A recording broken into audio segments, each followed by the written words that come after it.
If you're not seen this stuff, there's a lot of fascinating patterns here, and you should do it. You should read about groups.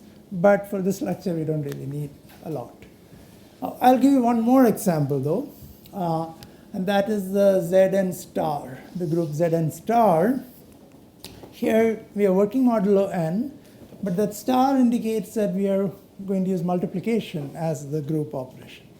Now, that's not so straightforward because if you're using multiplication, the identity element is 1. That's fine, but not every element is going to have an inverse. In particular, 0 times anything is 0, so you cannot make it 0. 0 cannot have a multiplicative inverse. So the only elements that are allowed here are elements which have multiplicative inverse modulo n. And another characterization of those numbers are the elements which are co-prime with n. Okay? Again, if you have not seen this before, you should, when you get a chance, look it up.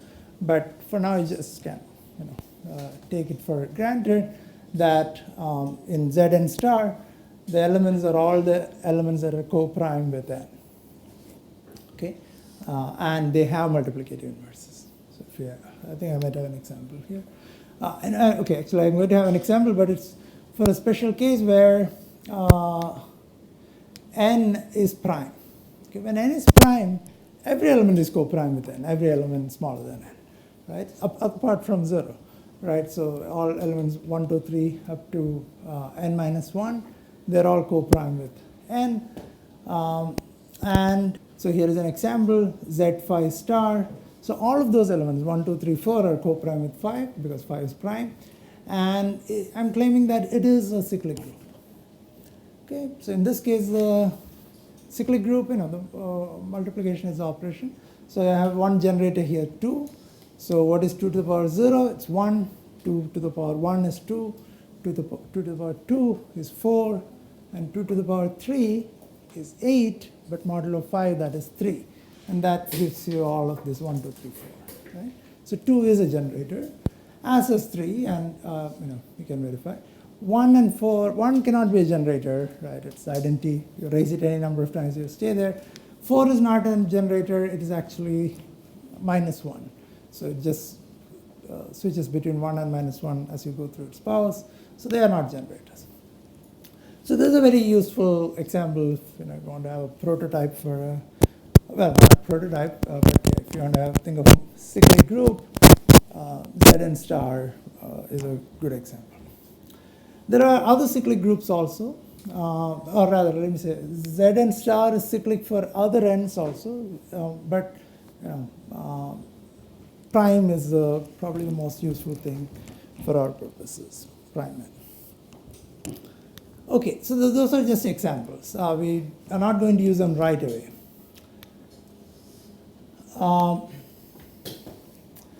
What we need from a group is that this group operation should be something efficient. If it was some multiplication modulo some number or addition modulo some number, clearly it's efficient.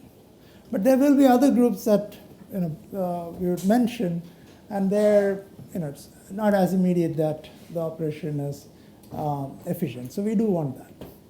Okay. Also, we want it to be efficient even though the group itself will be really big. So think of each group element as being represented by roughly k bits, 128 bits or so, let's say. And so there are 2 to the 128 such elements in this group. So it's a really huge group. You cannot have a table for the multiplication for lookup, but there should be some efficient algorithm to do it. Okay. Okay, I've not talked about this aspect of things, so I'll skip it. We are always talking about a security parameter and asymptotic security. As you increase the security parameter, how good how hard problems get for the adversary and so forth. So you can ignore this thing because I have not tried to avoid this so far. So I'll just pick a group, but of course it's coming from some family of groups. And so it's a family of groups. There will be many groups. Even for the same size, there are many groups. So you need to pick one group out of it often. Okay, so you would have some notion of generate a group, pick a group from this family, and or pick a generator for for this group. That's another thing you might want to do efficiently. I already mentioned this. The size of the group will be exponential in the representation of each group element. We want that representation to be big enough, 128 bits, so security parameter. 128, 256, 512, there are all sorts of numbers that will be needed for specific, when you're working with specific groups. Okay, so we need I already mentioned, we need efficient algorithms for generating the group itself. Also, we need efficient algorithms for adding, inverting, and also randomly sampling a group element. Okay, so these are all things we'll need from a group. Now, so once you have a group that you can efficiently work with, we also want some things which are hard in that group. Okay? So we won't usually be talking about addition modulo n as our group operation because there's pretty much nothing that's hard there. But we'll be interested in groups where some problem is hard, and in particular, this problem called the discrete log problem. Okay, so what is the discrete log problem? So it's like log, logarithm with respect to some base, but the exponentiation here refers to what's happening in the group, right? This g to the power x would mean x is an integer here, and g is a group element. So g to the power x would be g times g, x times, right? So the discrete log problem is that I will give you a generator of the group. So G, so it's a cyclic group, it has a generator, I'll give you that. And I'll give you a number x, not a number, a group element x, capital X. And you have to return me a number, little x, such that this capital X is g to the power little x. Okay, so if we just ask for this, right, given x equal to g to the power x, find me a little x which is, find me little x. That is the logarithm of capital X to the base g. Right? That's what we do in real numbers. So we just use the same terminology here. But now it's a discrete world. It's a finite set of numbers here. So we ask for the discrete logarithm of capital X, and that's supposed to be little x. Okay. Now this problem of this is actually what we are interested in is making this a one-way function. So it should be easy to compute the exponentiation, and it should be hard to invert. That's what we are going for. So first thing is let's just make sure it's easy to compute in the forward direction. It meaning the exponentiation is easy to compute. So how do you do exponentiation in a group like this? So what I told you is I know how to do multiplication, right? So I'm using the multiplicative terminology. So I know how to do multiplication efficiently. So I give you a group element G, and I'll give you some number x. X is some number in this range. And you have to give me g to the power x. How do you do it? So why not just take g, multiply with g, you'll get g squared, multiply with g again, you get g cubed, and so forth. What's that again? I could do multiplication n times, right? Well, just think how big this n could be, or how big this x could be. I told you that the size of the group is exponential in our security parameter. So it could be 2 to the 128. So I ask you for g to the power, 2 to the 100. You'll have to multiply 2 to the 100 times. And that's beyond your ability, right? So that's not what you want to do. But what you can do is repeated squaring. You do g square, g to the power 4, g to the power 8, g to the power 16, and so forth. You can get to g to the power 2 to the 100 in 100 steps, right? Of course, I might ask you for another number, but you would want to think about how to do it. I can,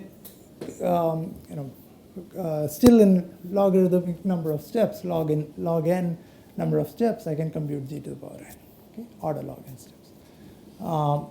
So that's it's a simple thing, but it's important to use repeated squaring and then putting things together rather than trying to do sequential multiplication. Okay, so that's the easy part. What we hope will be hard is the the backwards, namely the discrete log computation, right? So given capital X and G, find little x. And that depends on the group. There are, of course, groups where it's easy, like the additive group modulo n. But hopefully there are other groups where it's hard. Okay? So the assumption, it's an assumption we are going to make about the group. So the assumption states that if I did this experiment, I generated the group. So it's an assumption about a group family, to be precise. I generated the group and the generator. And I picked a random element from the group. Okay, so this is a cyclic group. And the adversary is supposed to find me a z such that g to the power z is x. So that's the discrete log, right? And the assumption is that the adversary will have negligible success probability in this experiment. Okay. May or may not be true for a particular group. Now, if that assumption is not true for a particular group, namely you have a reasonable probability of finding the discrete log, then this Diffie-Hellman key exchange we are talking about is not going to be secure, because I give you the adversary is g to the power x, and there's a reasonable probability that it can find x, or maybe a not so tiny probability that it can find x or y. And once it knows x or y, it can compute g to the power x, right? So if the adversary, the eavesdropper gets little x or little y from g to the x or g to the y, then she can compute g to the x. Okay. So discrete log assumption is a must, or it must hold if that little protocol we saw has any hope of being useful as a key exchange. Sir, while computing g to the power x, so the x is coming from the group? No, x is an integer, g is in the group, g is the generator of the group, x is just a number saying how many times you are supposed to multiply g with itself. Okay. But yeah, what I was saying is that you don't compute it by multiplying with itself so many times. Any other questions? If the discrete log assumption is broken, then it's a key recovery attack in the sense that the adversary can find the key based on the transcript there. But that's not good enough. That's a necessary assumption, but not sufficient for the protocol to be secure. And what's sufficient and necessary is this assumption, the decisional Diffie-Hellman assumption. So I already mentioned it, right? G to the power x, g to the power y, g to the power xy is indistinguishable from g to the power x, g to the power y. And the random element can be written as g to the power r. Okay, for a random r. So here x, y, r are all integers in the range 0 to g minus 1. And the little g is an element, a generator for the group. Okay? So that's the assumption we want. And it's at least as strong as the discrete log assumption. It's a strong assumption in the sense that it's possible that it's at least as strong as the discrete log assumption means that if the DDH assumption holds, then it also implies that the discrete log assumption holds. Why is that?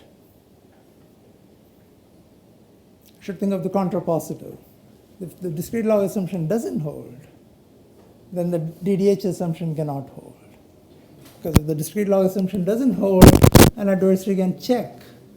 It can compute this g to the xy, the third element, right? From g to the x and g to the y, it can try to compute g to the xy. If the discrete log assumption doesn't hold, it has a good chance of being able to do that. And then it can tell whether the third element is g to the xy or not. Okay. So it's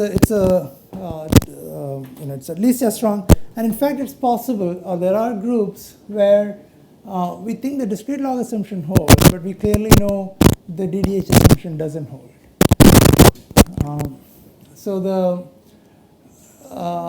An example of such a group is the Z star, where P is a prime number, and there the discrete log assumption is believed to hold, but the DDH assumption doesn't hold. It's not obvious why it doesn't hold, but there's a little thing you can check efficiently. I'm not going to go into that. You can check, check if it's a if things are perfect squares or not, and you can use that to distinguish between g to the r and something of the form g to the xy. Okay. So yeah, so it's a stronger assumption, DDH. Nevertheless, there are many groups where the DDH assumption is believed to hold, and these include certain number theoretic groups. So it's working modulo n, but certain kind of n, and not all integers modulo n, only perfect squares modulo n, and so forth. There are also these so-called elliptic curve groups, and that's by far the standard groups currently used for all problems that are using Diffie-Hellman key exchange and related things. Or discrete log assumption also, you would find that the elliptic curve groups are the ones that are used, because the discrete log problem is harder in these elliptic curve groups in some sense than in these number theoretic groups. So you can get away with a smaller number of bits, a smaller group size. So now let me actually give you an encryption scheme based on this key exchange we saw. The key exchange didn't have the syntax of an encryption scheme, right? So this encryption scheme is called El-Gamal encryption, but it's basically just Diffie-Hellman key exchange packaged as an encryption scheme.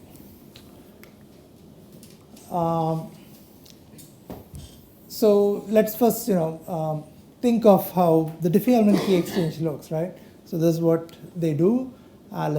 So to remind you, I just wrote it in a slightly different order here. Bob picks random y, sends capital Y. Alice picks little x, sends capital X, and then they derive the key, as y to the power x or x to the power y. Right? Now, to package this as an encryption scheme, the idea is that somehow we will do this and use this key as a one-time pad. Okay? So we have to do this within the syntax of an encryption scheme. The encryption scheme allows a public key, a ciphertext. So it doesn't have everything in this protocol, but the plan is to think of using this key that's there from the protocol. So for now, just imagine there is a protocol. We'll see how the protocol goes away and we get an encryption scheme. But so there is a key that came out of the protocol.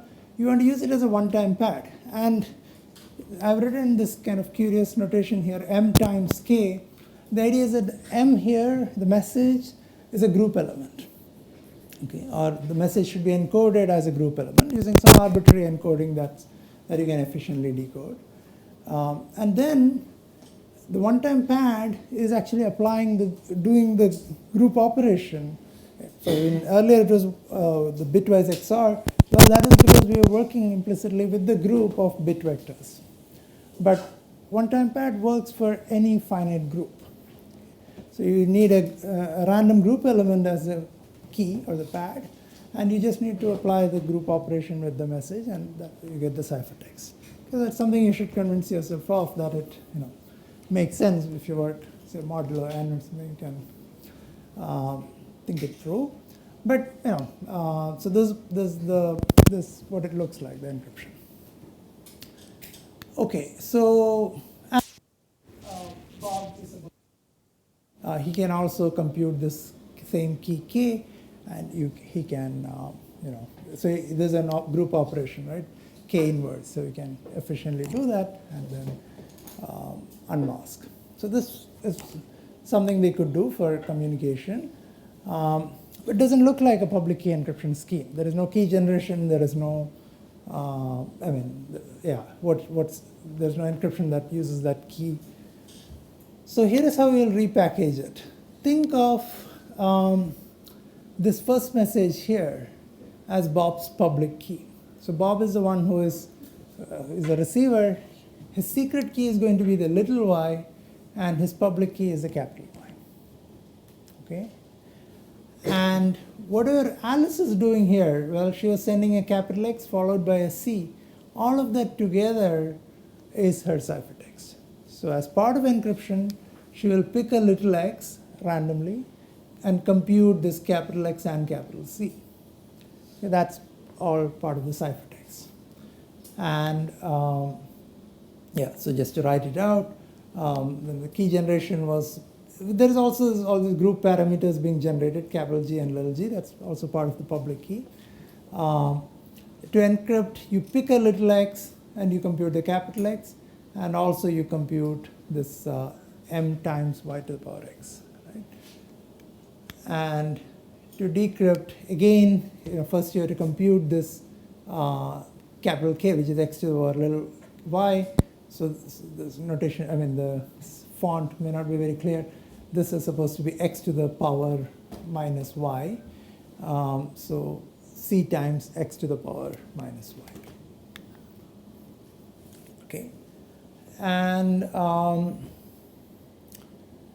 yeah, so the key generation algorithm is using the group generation algorithm to get the group and the generator, and also picking a little y.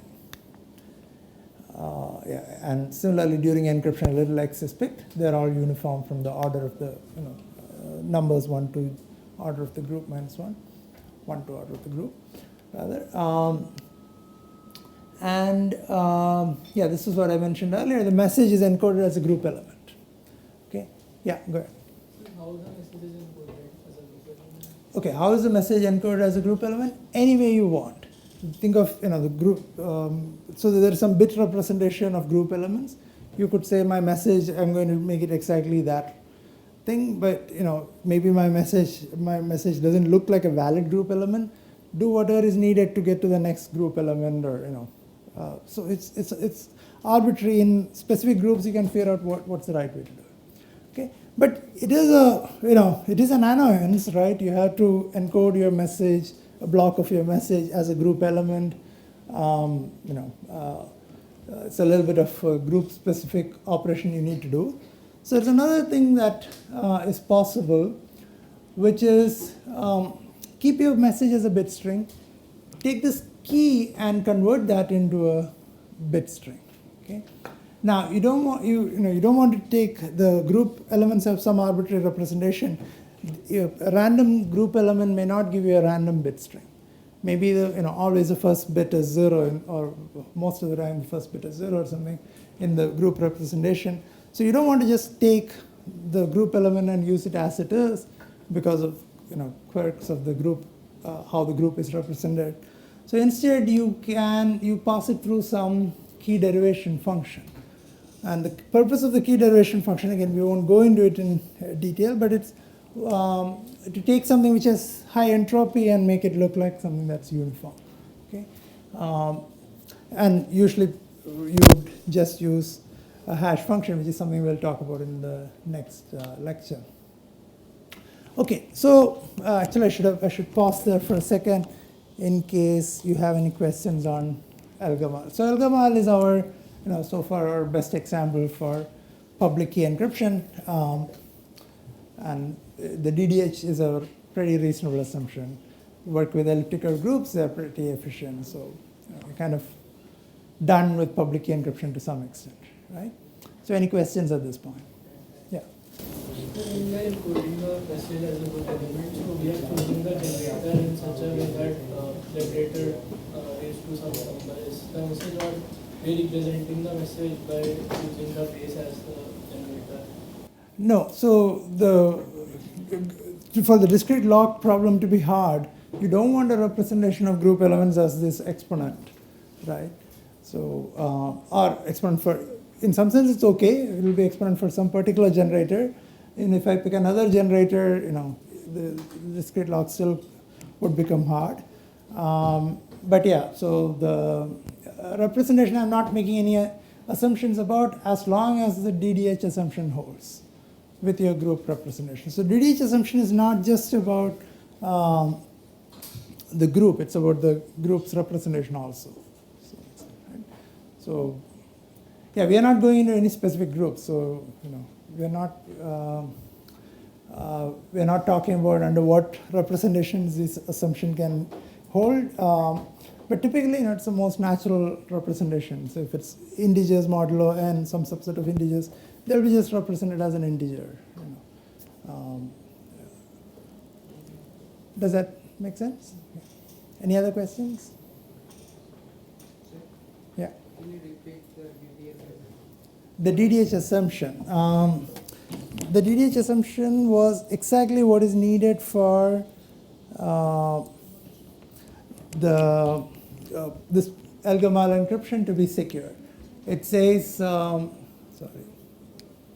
this thing here, the top line here. That's one line description of the DDH assumption. If you have picked this triple g to the x, g to the y, and g to the z, where z is either xy or uniformly random, you cannot tell the difference which one I did. Okay. Any other questions? Okay. So so this is all good. Elgamal is a very useful and important encryption scheme, but it leaves some room for improvement, and that comes from this notion of a chosen ciphertext attack. Okay, so I have a little story that I will tell you, to motivate this chosen ciphertext attack. Oh, by the way, some of my notation here is not consistent with what I've been telling. So forget that SIM thing. When I say, suppose encryption ENC is a CPA secure encryption scheme. Okay, forget SIM. And so somebody is going to use this encryption algorithm to encrypt their messages, hoping that there will be confidentiality. There is no concern of integrity here in the sense that all the channels are authenticated. So when I get a message from Alice, I know it's Alice who talked to me, right? So that's not the problem I'm going to talk about. But still, there is some attack you can do which affects confidentiality, which completely derails confidentiality. Okay, so I have a couple of characters here, my Alice and Bob. And Alice has written some poem for Bob, right? This message. She wants to send this message. So I have pictures instead of notation. I also have notation on the other side. So this is the thing that Alice sent to Bob. It's an encryption of M. She has a key. She has a public key of Bob. So she used the public key of Bob to do this encryption, right? I represented it as sitting inside an envelope, which only Bob can open. The dotted thing inside is a little letter she wrote. We know it's inside there, but we cannot read it. It's inside the envelope. Now, some eavesdropper, happens to be a hacker, and she takes this message and applies some hack to it. So she hacks away at this function, and somehow she manages to get an encryption of some message M star, again under Bob's public key. So she cannot read what this M star is, right? But this M star is related to this M. Say M star is a reverse of M. Is that something she could do? Well, sure. Suppose this Elgamal encryption was this encryption that I have is Elgamal encryption. Let's say whichever one you want, but applied character by character. That does not affect the CPA security. It will still be a CPA secure encryption scheme. If when I want to send a long string, I encrypt it independently, character by character. With it's a randomized encryption scheme. I can use it any number of times.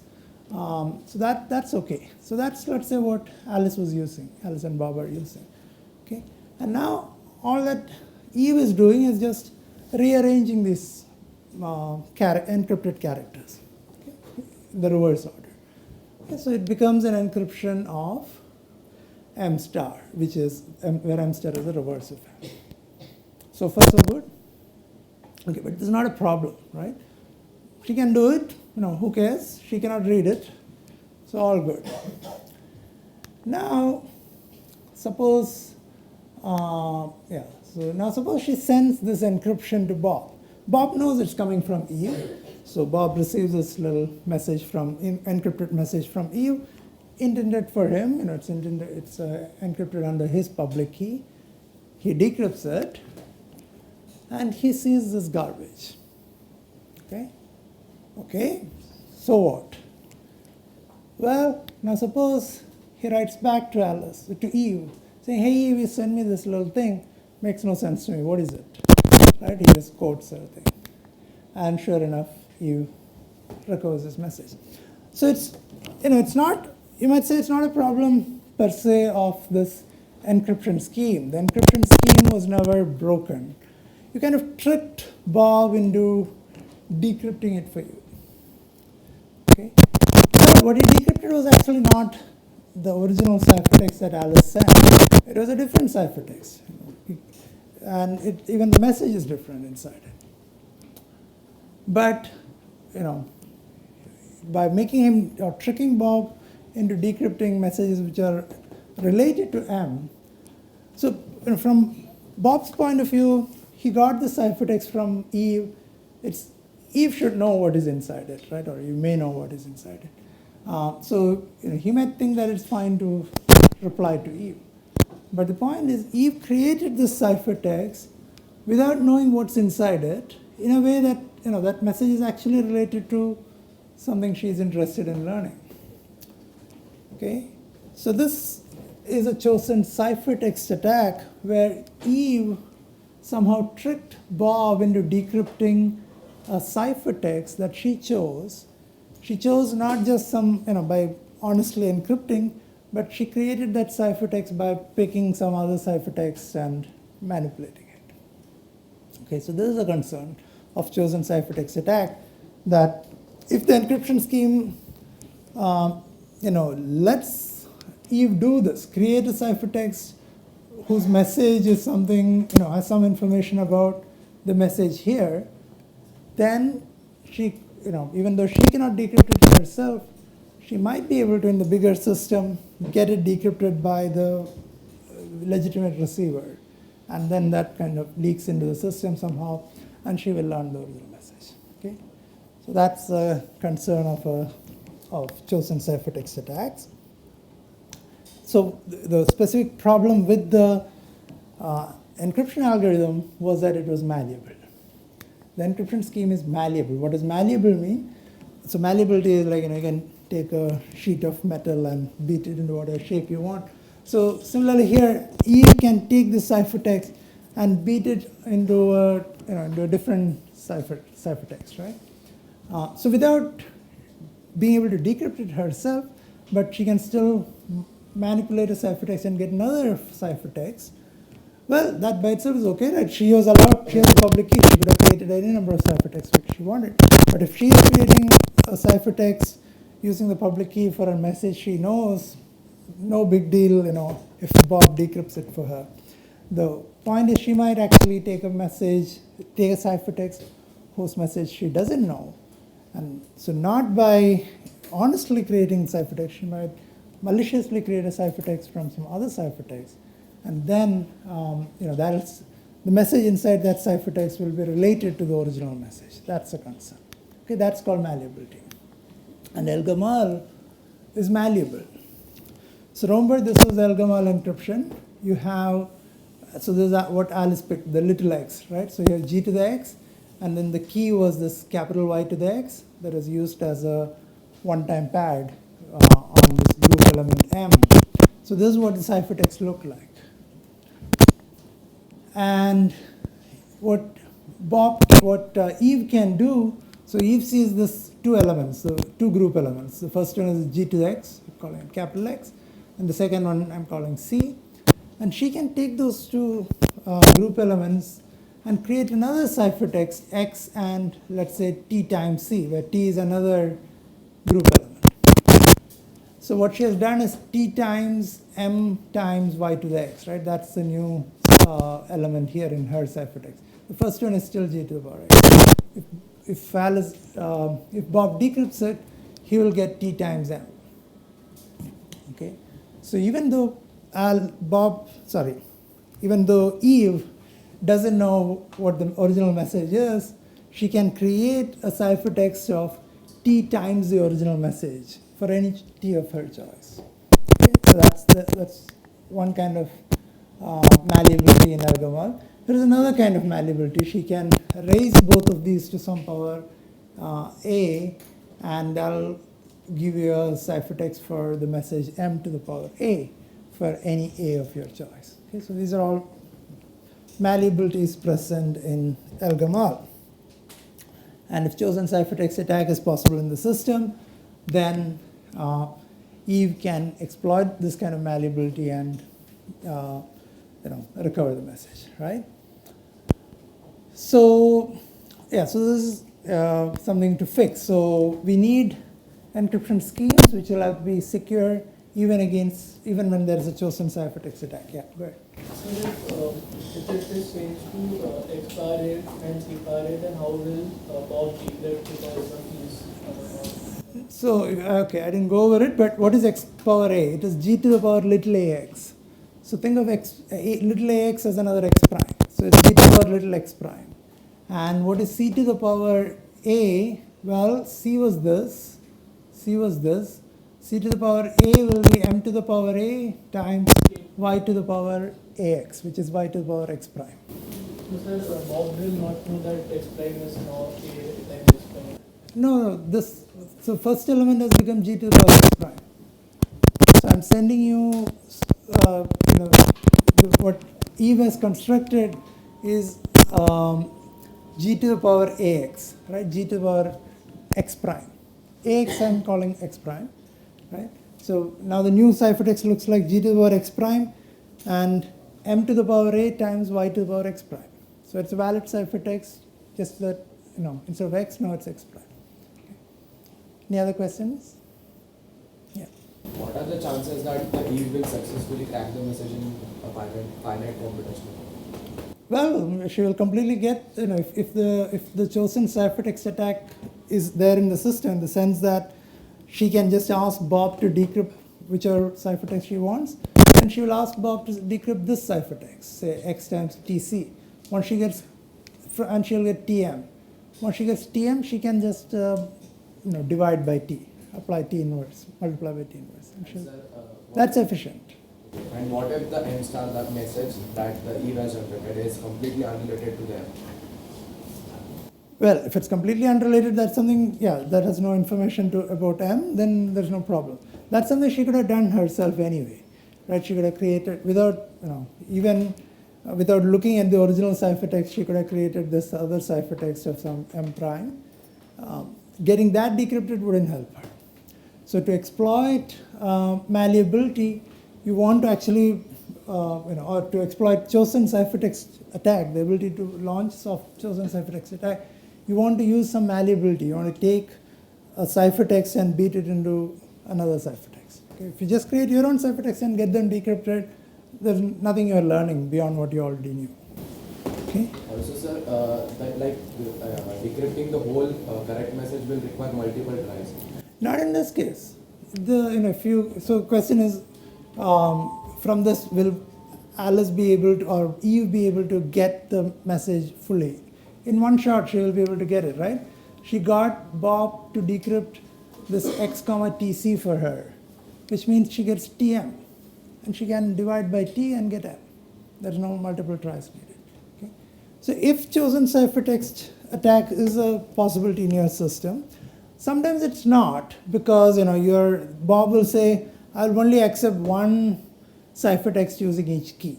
For whatever reason, I throw away my public keys and keep refreshing them. Not a very efficient way of doing things if you are, say, using it as your address, right? For your email ID, somebody has to decrypt it. You cannot keep changing your public key all the time. So there are situations where it's not a concern. For instance, when we'll see later. But there are also situations where it is a concern. Chosen ciphertext attack is a possibility in the system. And in those cases, you don't want malleability in your encryption scheme. So how do you handle, I'll just move on. Okay, so how do you handle this? Well, you upgrade your security definition. So from int CCA, I'm going to upgrade it to from int CPA, I'm upgrading it to int CCA.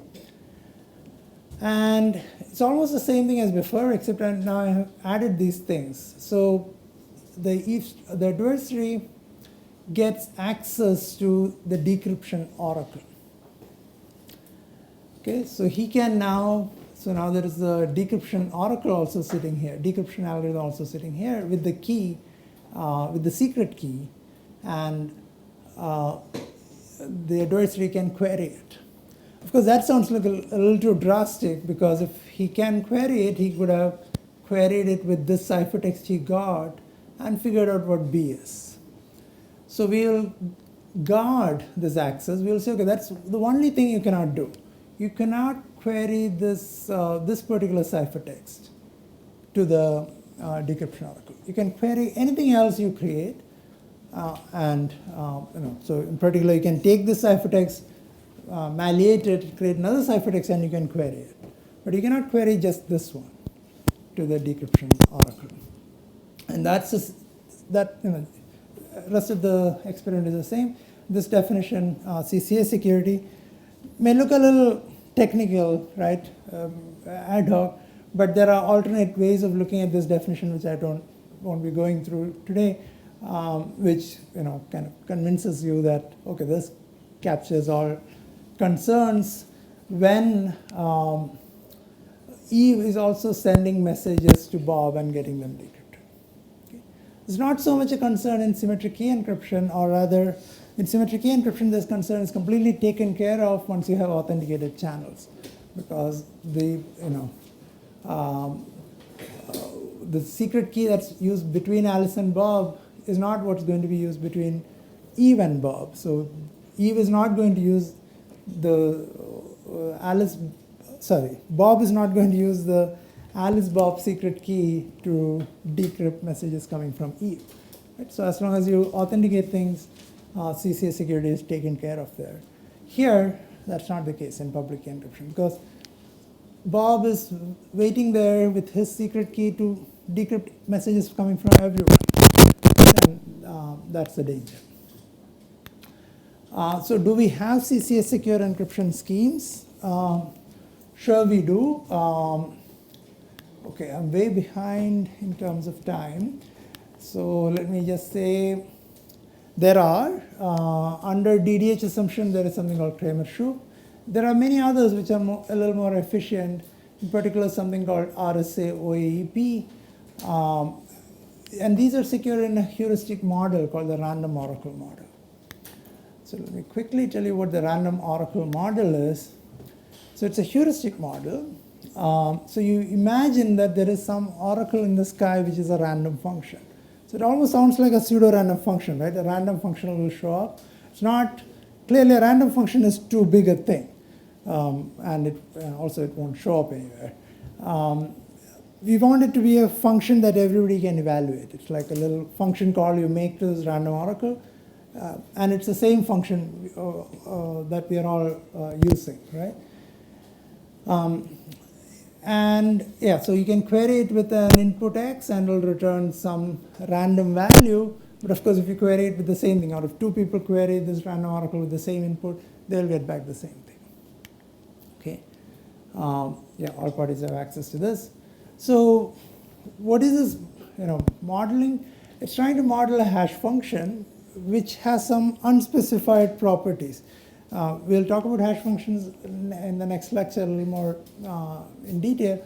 But here, a hash function is just some algorithm which takes the input and in some unspecified way completely mangles it and produces some output, right?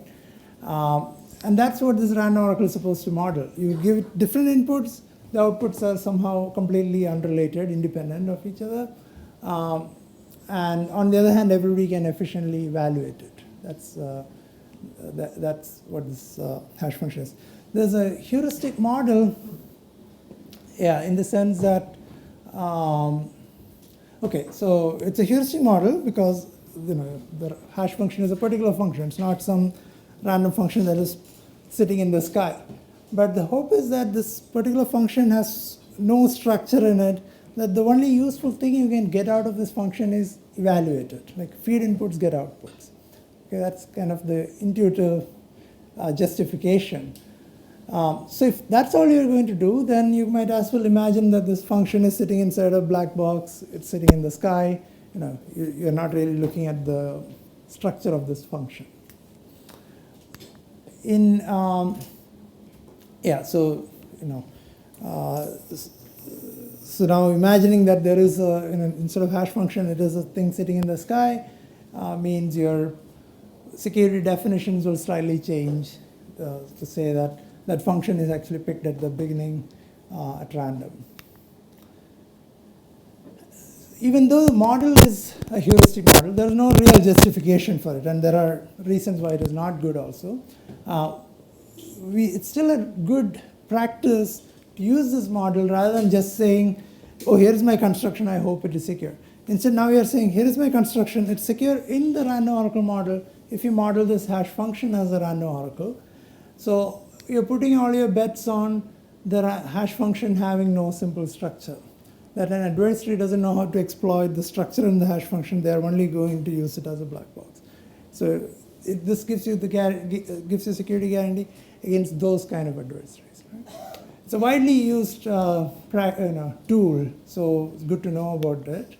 But unfortunately, we also, from a theoretical point of view, it's a thing that doesn't exist, in the sense that you cannot make a pseudo-random oracle. Might look a lot like a pseudo-random function. The main difference is that in a pseudo-random function, to evaluate it, you need the key. So there's one person who has a key who can evaluate it, everybody else, it looks random to everybody else. Here, that part is missing. Everybody should be able to evaluate it, and it should look random to them, right? And there are impossibility results, meaning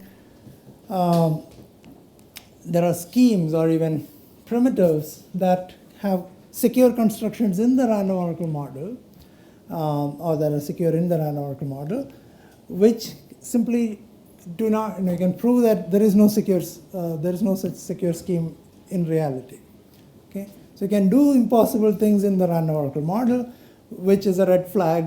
So you don't want to trust something you proved secure in the random oracle model because you think may not be really secure. Nevertheless, as I was saying, it does tell you something, right? The only way to attack this scheme, if it is secure in the random oracle model, is to do some interesting thing with the hash function which nobody has managed to do. Okay, that was a brief detour as to what random oracle is, and there are all these constructions for CCA secure encryption schemes in the random oracle model. There are also ones that are secure in the standard model, just that the things secure in the random oracle model tend to be more efficient. Even though they are more efficient, they're still much less efficient than symmetric key encryption. All of PKE, even the CPA secure ones we talked about, they're much less efficient compared to running a block cipher.